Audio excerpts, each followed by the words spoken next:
So good morning students.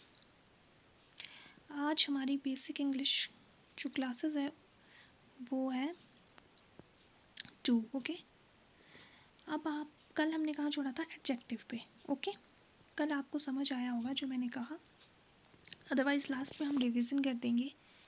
ठीक है, जो आपको समझ नहीं भी आया होगा तो आप मुझे कमेंट कर देना, हम उसे दोबारा रिवाइज कर लेंगे।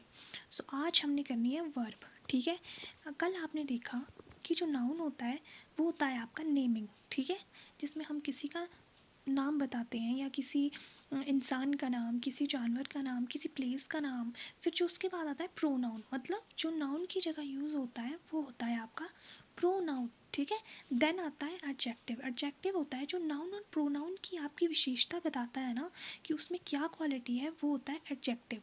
आज हम पढ़ेंगे वर्ब। ठीक है, अब वर्ब क्या होता है? वर्ब होती है क्रिया।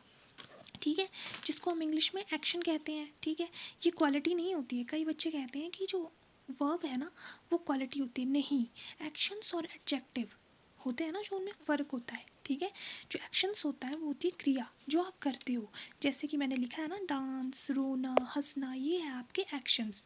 ये क्वालिटी नहीं है। अगर आप किसी को बोल रहे हो कि कोमल इज़ वेरी ब्यूटीफुल, तो वो आपका एक्शन नहीं है, उसमें वर्ब नहीं है। ठीक है, जो वो ब्यूटीफुल है वो आपका एडजेक्टिव है। ठीक है, आपकी मतलब क्वालिटी है, वो वर्ब नहीं है, वो एक्शन नहीं है ब्यूटीफुल। ठीक है, तो वर्ब क्या होता है? जब हम कोई क्रिया करते हैं या हम कोई एक्शन करते हैं तो वो होता है आपका वर्ब। ठीक है, देन आता है आपका एडवर्ब। देखो, तो मैंने इसे बहुत अच्छे से एक्सप्लेन किया है। जो एडवर्ब होता है ना, इट क्वालिफाइज ऑब्जेक्टिव और एडजेक्टिव ऑफ वर्ब। ठीक है, जो एडवर्ब होता है ना, इट क्वालिफाइज एडजेक्टिव और वर्ब। अब देखो, मैं इसकी शॉर्ट बताती हूँ आपको।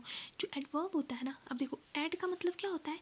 जोड़ना। ओके, तो मतलब जब भी आपको एडवर्ब आए ना, आगे आपको जो सेंटेंसेस आएंगे, जैसे हमें क्वेश्चंस भी आते हैं ना सीजीएल वगैरह में, मैंने अलग से रखे हैं वो क्वेश्चंस, मैं आपको धीरे धीरे करवाऊँगी। ओके, तो उसमें मैं आपको बताऊंगी। इसलिए मैं कह रही हूँ जो भी मैं समझा रही हूँ ना वो आप ध्यान से समझिए, क्योंकि इसके बेस पर ही आप क्वेश्चन सॉल्व कर पाओगे अगर आपका बेसिक क्लियर है। ओके, तो एडवर्ब होता है जोड़ना। ठीक है, एडवर्ब में क्या आता है? मैंने लिखा है ना, कब, कहाँ, कैसे। मतलब एडवर्ब में आप बताते हो कि कब काम हो रहा है, कहाँ काम हो रहा है और कैसे काम हो रहा है। मतलब कब, कहाँ, कैसे। ओके, ये हुआ आपका एडवर्ब। अब मैंने यहाँ लिखा है ना, राधिका इज़ वेरी ब्यूटीफुल, और वेरी को मैंने अंडरलाइन किया है, तो मतलब इसका मतलब क्या है? वेरी ब्यूटीफुल का मतलब है कि जो राधिका की आपकी एडजेक्टिव है, विशेषता है, वो है ब्यूटीफुल। ओके, अब आप ध्यान से देखो, इसके बाद आता है आपका प्रेपोजिशन। ठीक है, अब कई बच्चे इसमें कंफ्यूज होते हैं कि प्रेपोजिशन क्या होता है। देखो, प्रेपोजिशन मैंने सिंपल वे में आपको बताया है, संबंध बनाना। मतलब जो आपस में किसी सेंटेंस में संबंध बनाता है ना, वो होते हैं प्रेपोजिशन। जैसे into, at, under, in, on, between, out of, ETC. ठीक है, मतलब कि एक्सेट्रा। ओके, जैसे आपका इनटू आता है, एट आता है, ये जब आप कोई सेंटेंस लिखते हो ना, तो उसमें जब आपका संबंध बनाता है ना, तो वो होता है प्रेपोजिशन। फॉर एग्जांपल, मैंने बोला कवर ऑफ मोबाइल। ओके, तो कवर ऑफ मोबाइल। अब जो ऑफ है ना, इसमें ध्यान से देखो, ऑफ है ना, तो ये ऑफ है आपकी प्रेपोजिशन। मतलब कवर ऑफ मोबाइल का मतलब है कि जो ऑफ है वो आपका रिलेशन को डिफाइन कर रहा है, संबंध बना रहा है कवर और मोबाइल के बीच, क्योंकि कवर तो किसी भी मोबाइल की हो सकती है ना, फिक्स तो नहीं है। तो फिर मैंने क्या लिखा है? Noun and pronoun connected. मतलब कि जो इन दोनों के बीच संबंध स्थापित करते हैं, इनको रिलेट करते हैं, कनेक्ट करते हैं, एक दूसरे से जोड़ते हैं, वो होते हैं आपके प्रेपोजिशन। ठीक है, मतलब कि रिलेटेड वर्ड्स। देन आते हैं आपके कंजक्शन। अब ध्यान से देखना, जो प्रेपोजिशन है और जो आपका कंजक्शन है ना, वो थोड़े थोड़े सेम है। ठीक है, इनमें हल्का सा डिफरेंस है।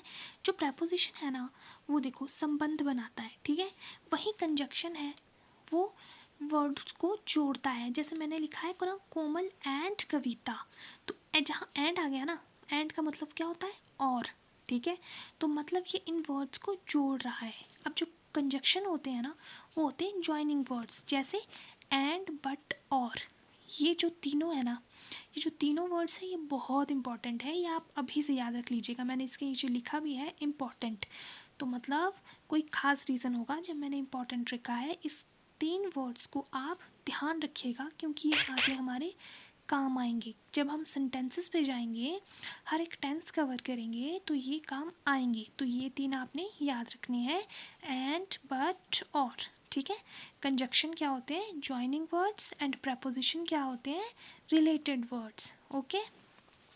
देन आता है इंटरजेक्शन, ठीक है। जो आप देखो, इंटरजेक्शन जो होते हैं ना, वो होते हैं आपके सडन रिएक्शन, मतलब जो आपको चौंका देते हैं, ठीक है।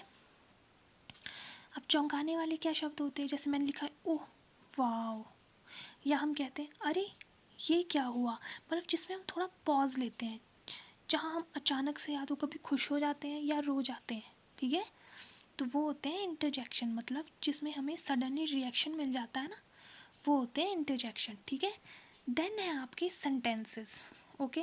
तो सेंटेंसेस मैं आपको कल बताऊंगी, अभी के लिए आप इतना ही रिवाइज़ कीजिए, फिर मिलते हैं कल इंग्लिश की 3rd क्लास में, ओके। अगर आपको कुछ समझ नहीं आया है तो आप मुझे कमेंट करिएगा, मैं दोबारा रिवाइज़ करवा दूँगी या और सिंपल वे में समझाऊंगी। अगर आपको कोई चीज़ समझ नहीं आई है या आपको जो मैंने नोट्स बनाए हैं उसकी फ़ोटो चाहिए, तो आप मुझे कमेंट कीजिएगा, मैं आपको फ़ोटो भी प्रोवाइड करवा दूँगी। Okay students, bye bye.